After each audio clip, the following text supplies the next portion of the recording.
docteur Babacar Diop di président parti bii di les forces démocratiques et sociales bu Sénégal les Guelwaar moom daal rafetlu na dogal bi conseil constitutionnel jël ngir bañ a toxal élection présidentielle yi ginnaaw ba ko président Macky Sall xamle ay bés ci ginnaaw. président de la république Macky Sall aussi mënul lool muy décision bu historique muy décision boo xamante ni gën na dëgëral suñu institution yi. muy décision boo xam ni gën na dëgëral suñu république muy décision bu nga xamante ni ñi nga xamante ni demoon nañ bay xaddi ci justice ba amatuñu woon yaakaar ci justice amatuñu woon yaakaar ci suñu magistrature amatuñu woon sax yaakaar ci conseil constitutionnel décision boobu nekk loo xamante ni ñi nga xamante ni démocratie yëpp ñor na leen Sénégal ñor leen république ñor leen. ba tax na njiital Guelwaar yi jàpp nañ ne war nañoo am ab transition ni mu gën a gaawee waaye ci jàmm ak salaam ngir gën a dooleel démocratie ci même réew. mi ngi tegu woon rek ci bakkanam mi ngi tegu woon rek ci jaay doole waaye transition boobu aussi war nañ ko gérer noo xamante ni ki nga xamante ni moo nekk ni président de la am na statut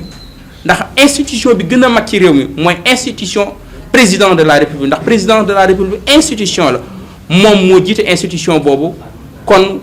war nañ ko may porte de sortie bu honorable boo xamante ni duñu ko toroxal ndax suñu ko toroxalee suñu institution la ñuy toroxal suñu ko toroxalee suñu réew la ñu toroxal suñu bopp la ñuy gàkkal ndax aussi lu manti xew moom jiite na Sénégal lu mat fukki at ak ñaar. Babacar Diop xamle na tamit ni moom d'accord na ci waxtaan bi nga xamante ni kii di président Macky Sall woote na ko te moo ngi ñaax acteurs politiques yi ak société civile yi ñëpp nangu bi la waxtaan. ñun FDS les Guelwaar dialogue boobu dañu koy suuxat dialogue boobu dañu koy taxaw dialogue boobu dañu koy encourager ndax dialogue la boo xamante ni mën na indiwaat dal ci réew mi waaw mën na indiwaat dal ci réew mi. ndax fitna moom bariwul lu mu mën a jur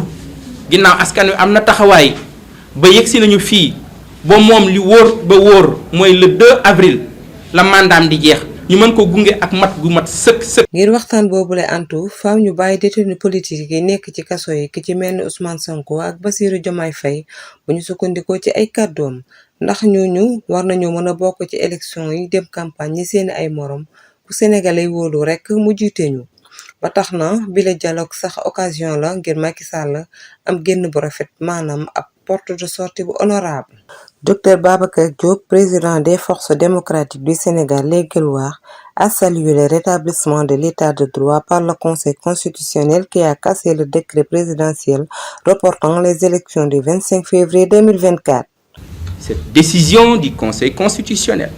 a mis en lumière les dangers de l'autoritarisme et du mépris des institutions démocratiques par le régime en place qui a plongé le pays dans une spirale de violence. Dans cet esprit,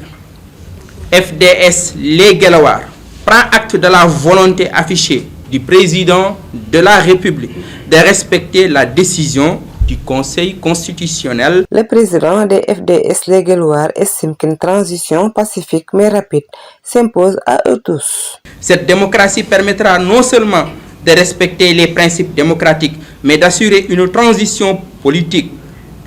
pacifique et légitime,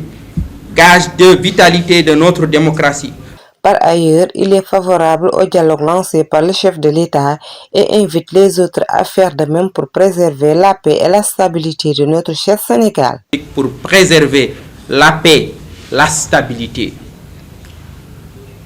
Le dialogue, je le pense, est la seule voie possible. En pleine guerre civile aux États-Unis, Abraham Lincoln disait: si tous ne s'associent pas pour sauver le bon vieux navire, personne n'aura plus l'occasion de le piloter pour un autre voyage. Pour ceux qui veulent le piloter pour un autre voyage, pour sauver le navire, pour sauver notre vieux Sénégal, pour sauver notre vieux pirogue, je pense que nous devons dialoguer entre Sénégalais pour sauver l'essentiel, sauver la démocratie. Pour lui, le dialogue ne peut réussir sans l'élargissement de tous les détenus politiques, dont Ousmane Sonko et Bassirou Diomaye Faye, qui doivent aller à la conquête des suffrages des électeurs dans les mêmes conditions que les autres candidats.